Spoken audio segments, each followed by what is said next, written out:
শিল্পী হয়ে বলিউডের অভিনয়ে অভিষেক হয় উর্মিলা মাতোন্ডকরের। তবে তখন তিনি অভিনয় দিয়ে কোনো আলোচনা তৈরি করতে পারেননি।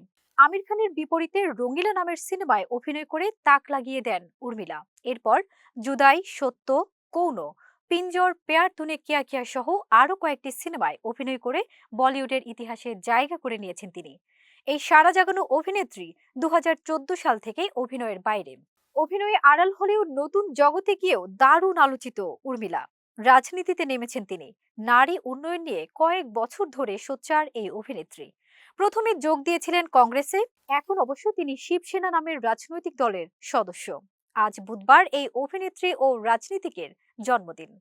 জীবনের এই মাহেন্দ্র ক্ষণে ভারতীয় গণমাধ্যমে তার সম্পদের বিবরণী প্রকাশ হয়েছে। এখন তিনি কত সম্পদের মালিক তা জানার জন্য ইচ্ছুক অনেকেই।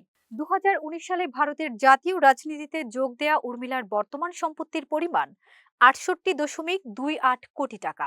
এর মধ্যে 40.93 কোটি টাকার অস্থাবর সম্পত্তি ও 27.34 কোটি টাকার স্থাবর সম্পত্তি রয়েছে।